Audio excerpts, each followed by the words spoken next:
vai destruir as cidades, mesmo esses homens justos vão ter que morrer. Aí Deus diz: está certo, Abraão, se nós encontrarmos 50 homens justos, eu vou poupar as cidades. Mas Deus, se não forem 50, forem 40, tá bom. E se não forem 40, forem 30.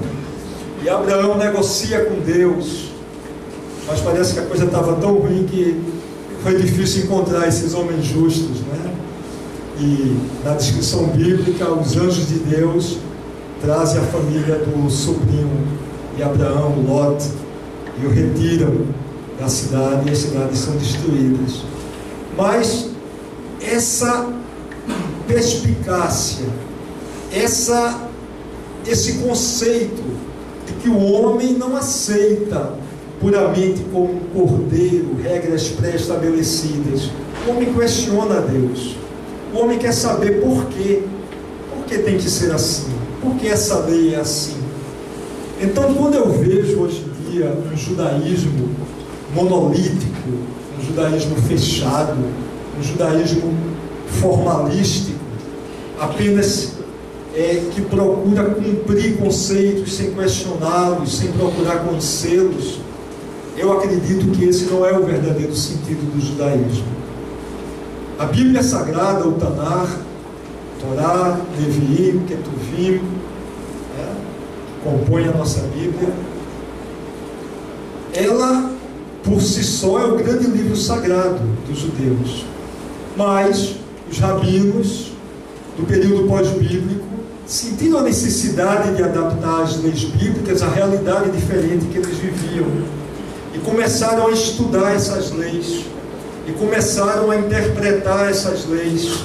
E desse debate entre os rabinos foi escrita uma coleção de livros que é chamado de Mishnah, e a Mishnah foi escrita já sob domínio romano, já com o templo destruído. Os judeus da Judéia, já sob domínio romano, eles conseguiram desenvolver a Mishnah, houveram várias Mishnayot, a mais importante delas compilada pelo Rabi Yehudá, que era uma espécie de patriarca, o Nassi, mais ou menos no ano 200 de nossa era. E mesmo com a Mishnah pronta, a Mishnah passou a ser estudada pelos rabinos das gerações seguintes, tanto em Israel como na Babilônia. E durante 300 anos essas leis eram estudadas, interpretadas, reinterpretadas. E o interessante é que quando uma lei era discutida, um rabino dava uma opinião, outro rabino dava outra opinião. Se chegava a um consenso, a opinião prevalecente era escrita, mas a opinião discordante também era escrita. E desses debates, essa interpretação da Mishnah foi chamada de Gemará, que era complementação. E a Gemará não foi concluída em Israel, porque não houve possibilidade, mas foi concluída na Babilônia. E a junção da Mishnah e da Gemará criou um grande acervo de livros chamados de Talmud. E o Talmud foi de uma importância fundamental para a preservação do judaísmo, tanto que ele foi considerado como a pátria portátil do povo judeu. Onde quer que o judeu estava, o Talmud, juntamente com o Tanar, guiava a sua conduta em todos os ramos de sua vida. Porque a vida judaica, em cada local que fosse, em grandes comunidades ou pequenas comunidades, era uma vida comunitária. Os judeus viviam em comunidade, os judeus seguiam o seu código de vida expresso no Talmud, os judeus tinham os seus conselhos de anciãos, os homens mais velhos, mais sábios, que regravam, orientavam a vida da comunidade, e assim os judeus conviviam e se preservavam até os nossos dias. Essa questão da educação é tão importante. Existe uma história que diz que o rabino visitou uma pequena comunidade na Polônia, e os líderes comunitários levaram esse importante rabino para conhecer a comunidade. E primeiro o levaram para conhecer o cemitério judaico. O rabino conheceu o cemitério e disse: o cemitério é muito importante, isso mostra que aqui já existiu no passado uma comunidade judaica, uma Keilah. Depois levaram o rabino para conhecer a sinagoga. O rabino conheceu, rezou na sinagoga e disse: a sinagoga, o Beit HaKnesset, é muito importante. Isso mostra que aqui existe uma comunidade judaica. E finalmente levaram o rabino para conhecer o Beit HaSefer, a escola. O rabino viu os morim, os alunos, viu que ali se ensinava o judaísmo e disse: o cemitério é muito importante, a sinagoga é muito importante, mas o mais importante está aqui. A escola significa que no futuro aqui existirá uma comunidade judaica. Então, isso mostra a importância do estudo, do conhecimento para nós como judeus, para a nossa existência e preservação.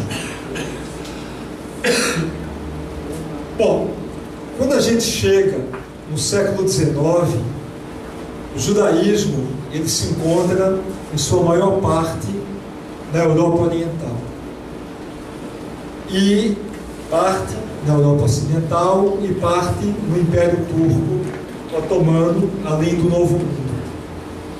E os judeus estão passando um processo que veio o Iluminismo, veio a Revolução Francesa, e os judeus que durante muito tempo viveram segregados, viveram em guetos, viveram em shtetls, na Europa Oriental, os judeus começam a lutar pelo direito de ser visto como iguais.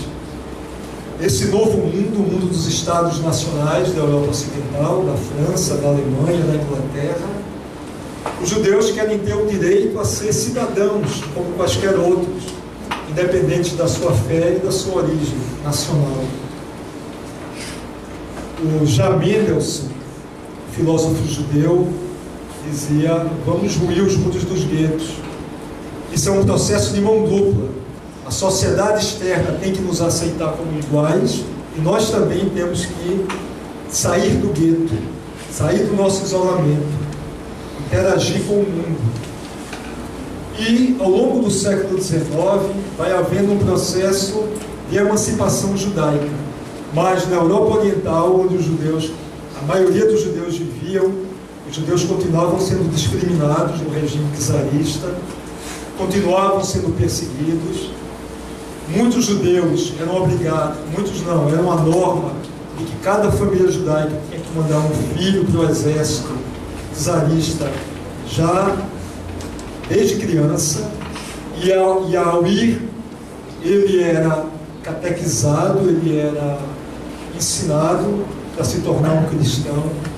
Os judeus tinham cotas de limitação para poder frequentar as universidades, os judeus eram vítimas de pogroms.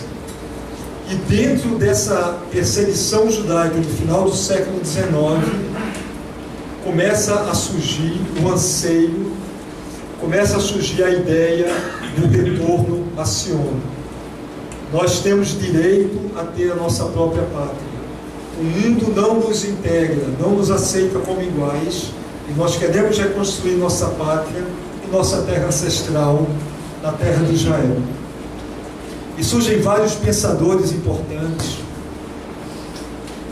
Moisés Hess, Borohov, Berl Katznelson, Hadaam, muitos pensadores que começam a conceitualizar o que seria a ideia do sionismo, a ideia de um movimento político que possa levar os judeus no retorno à sua terra ancestral.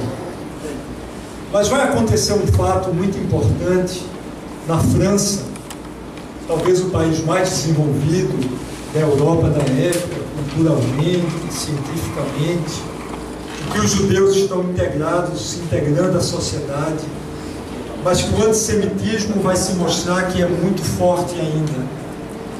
E existia um oficial judeu chamado Alfred Dreyfus, um capitão do exército francês, e ele é acusado de trair, de passar documentos da França para o rival, para o inimigo, a Alemanha, ele é taxado de traidor, ele é preso e se instaura todo um processo de julgamento de Dreyfus.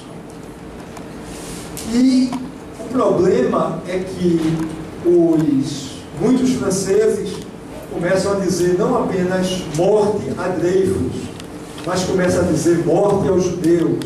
Os judeus são traidores, os judeus não são dignos de conviver conosco.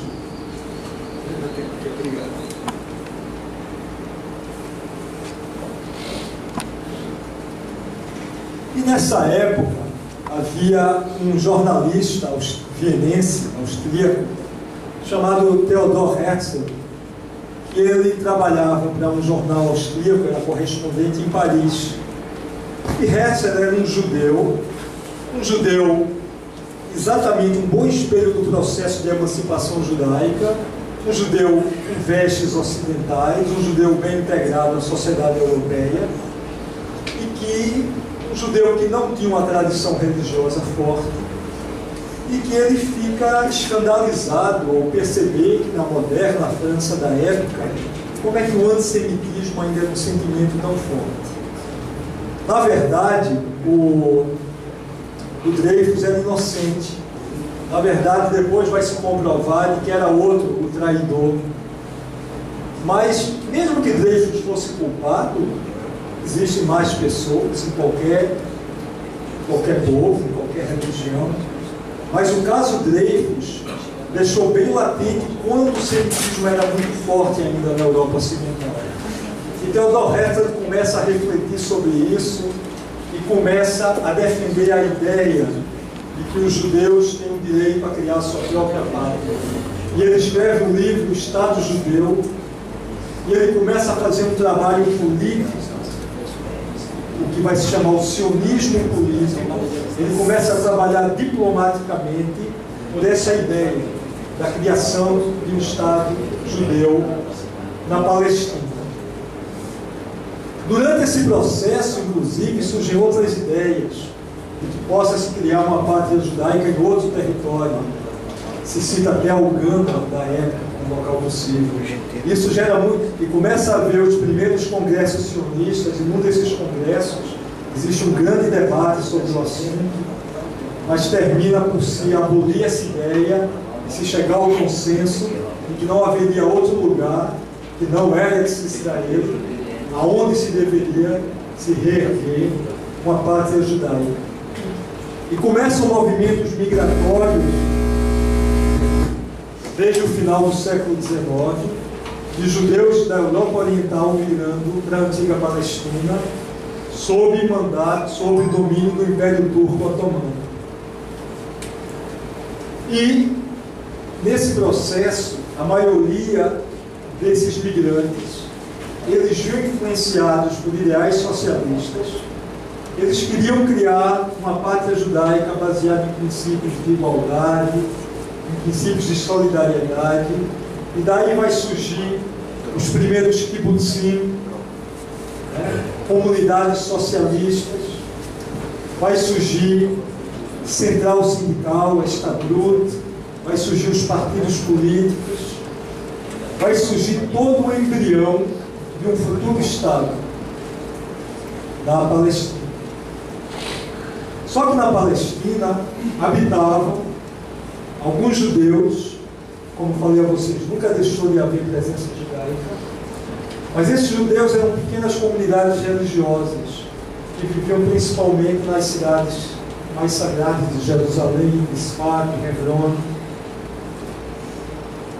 E chega esse novo elemento, predominantemente não religioso, baseado no ideal nacionalista da criação do Estado judeu.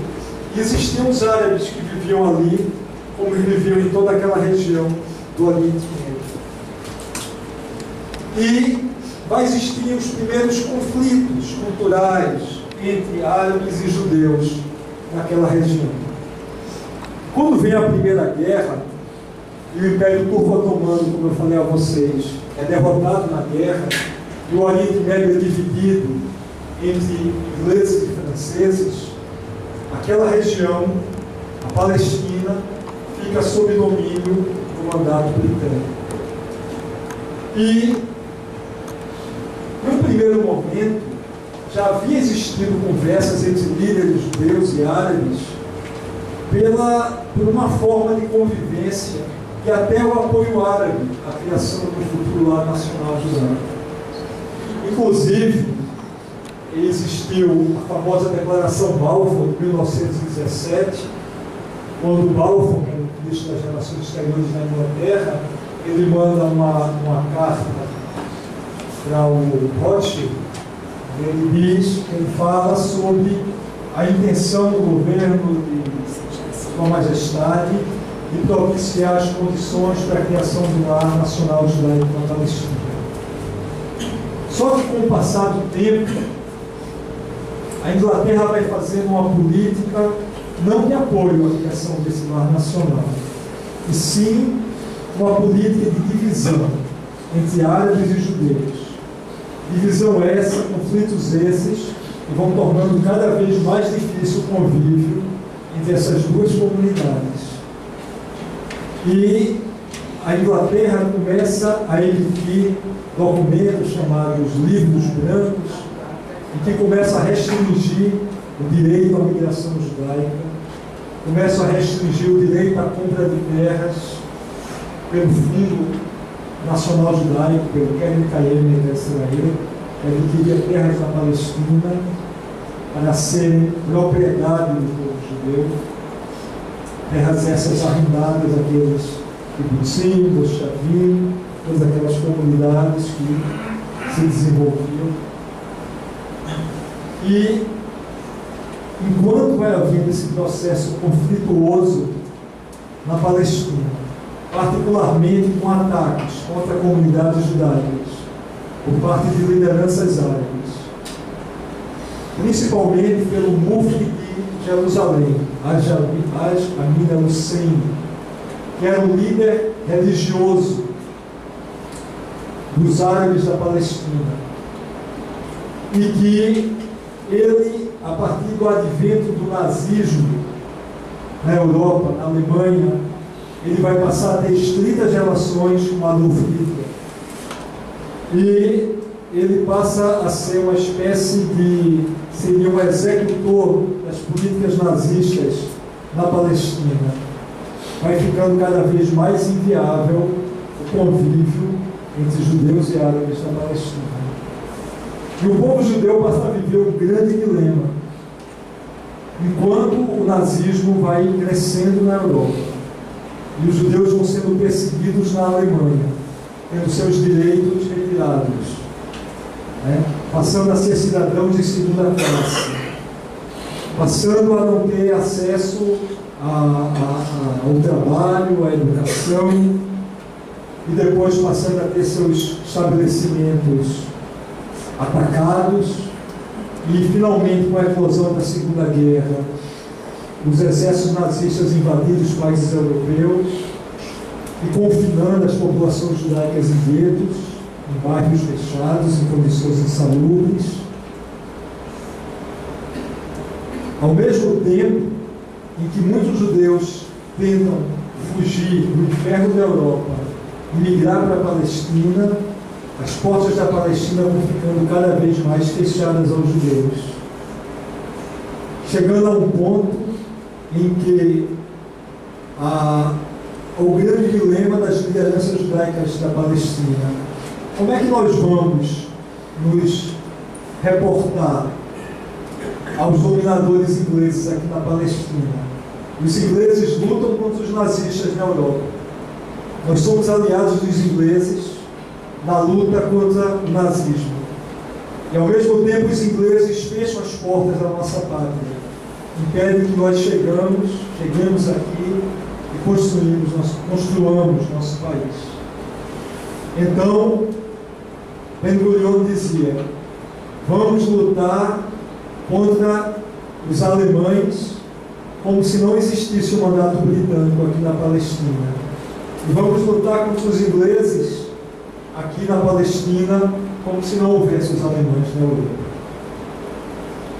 E tem todo esse processo, toda essa hecatombe na vida judaica, quando 6 milhões de judeus são mortos na Europa, em campos de concentração e extermínio, dos quais 1,5 milhão de crianças, e das cinzas da Europa, da hecatombe do nazismo, do Holocausto, a gente chega ao final da Segunda Guerra Mundial com o judaísmo destroçado na Europa e com uma pátria incipiente na Palestina. Como não compreender, como não aceitar o direito judaico depois de mais um exemplo, o mais terrível de todos, da intolerância em relação aos judeus? Mas se não me engano, é o Chaim Weizmann, que sempre dizia que não se recebe um Estado numa bandeja de prata. A construção do Estado judeu não vai ser obra de uma benfeitoria, de uma benevolência dos outros. Nós vamos ter que construir nossa pátria, com nossa luta, com nosso trabalho e com a nossa resistência. E é dessa forma que os judeus conseguem criar o embrião de seu próprio Estado em 1947, quando a situação da Palestina é insustentável. A Assembleia Geral das Nações Unidas reúne-se para tomar uma decisão sobre o que fazer, já após uma visita de uma comissão que estuda a realidade em loco, e é votada finalmente a partilha da Palestina, uma sessão presidida por um brasileiro, o Oswaldo Aranha, e que deveria ser criado um Estado judeu da Palestina e um Estado árabe da Palestina. Aí a gente vai ter que fazer apenas um parêntese. É possível colocar agora o mapa, não envie mais o mapa. De que, na verdade, o mandato britânico da Palestina não era apenas o que hoje em dia é Israel. É o que hoje em dia é Israel, o que hoje em dia é Jordânia. Toda aquela região, Israel e Jordânia, ela comportava o que se chamava o mandato britânico da Palestina.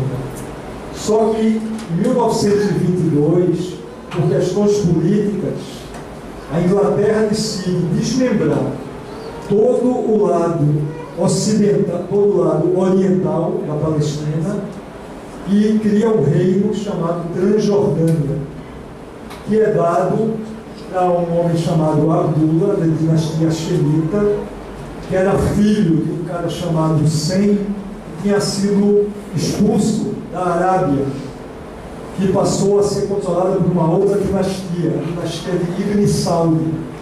Por isso que a antiga Arábia, o berço da população árabe e do islamismo, passa a ser chamada de Arábia Saudita. Aqui não pega todo, mas todo esse território aqui, que hoje em dia é Jordânia, que representava 3/4 do mandato britânico. Jordânia ficava do lado de cá do Rio Jordão. O Rio Jordão desce daqui do Mar da Galileia até o Mar Morto. Toda essa região é desmembrada e passa a se chamar de Transjordânia e é entregue para esse Abdullah. Assim como o irmão dele, o Faisal, vai ficar com o Iraque, o outro vai ficar com a Síria. Toda uma política da Grã-Bretanha de contemporização com os árabes. E só resta, do mandato britânico, só vai restar essa região clara de 26 mil quilômetros quadrados, que a partir daí passa a se falar em Palestina apenas como essa região. Então, historicamente, é importante dizer que do que se considerava a Palestina, 3/4 ou 4/5 já havia sido transformado no Estado Árabe.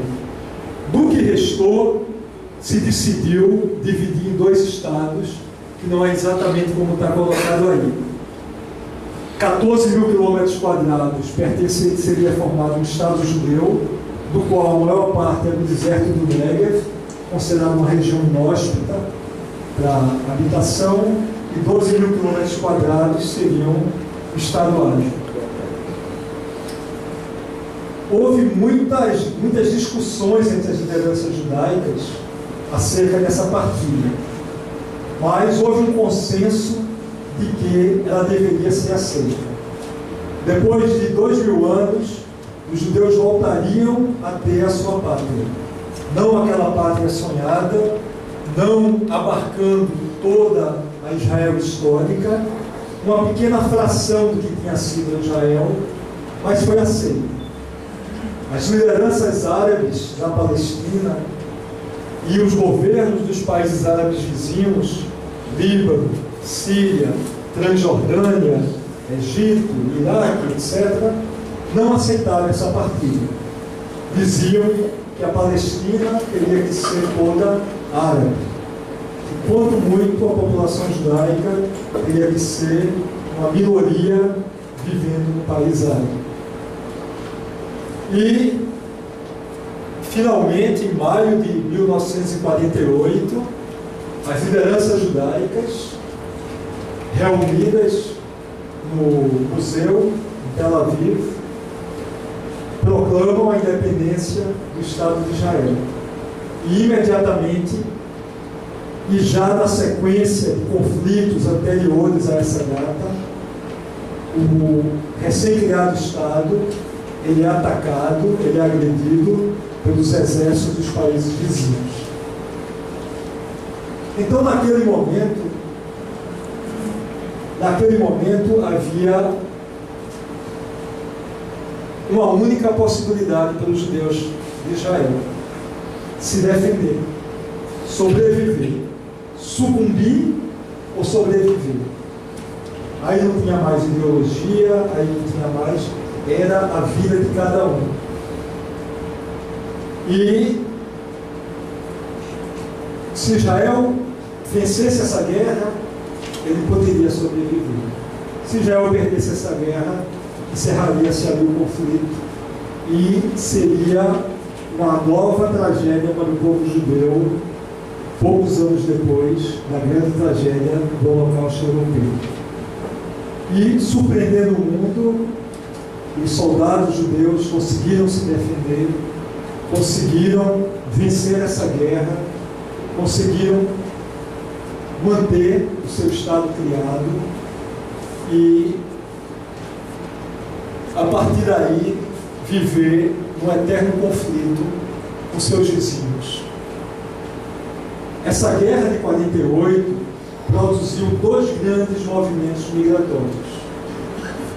Os árabes, muitos árabes que viviam na região da Palestina, fugiram da guerra ou expulsos a partir de batalhas, formaram um contingente de refugiados que passaram a viver na Cisjordânia, na faixa de Gaza ou em países vizinhos. E um igual contingente de judeus que viviam nos países árabes foram sendo expulsos, tendo suas vidas impossíveis, comunidades milenares que viviam no Iraque, no Egito, no Marrocos, na Tunísia, na Síria, tiveram que sair.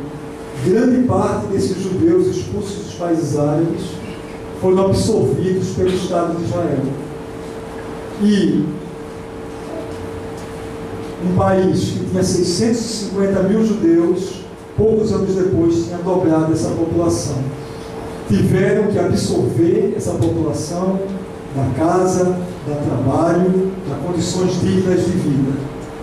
Enquanto isso, a população de refugiados árabes da Palestina foi mantida em campos de refugiados e usadas pelos governos árabes como massa de manobra contra o Estado de Israel, usados como arma política mantendo eles na condição de refugiados e apontando o dedo para Israel como o grande vilão da história. Queria perguntar à coordenação se a gente continua, se está no momento de um break ou... Como o senhor preferir. Vamos fazer um break de 10 minutos? Concordo, vamos fazer uma parada de 10 minutos e a gente continua a palestra. Eu gostaria muito, na próxima parte, de interagir mais com vocês. Obrigado.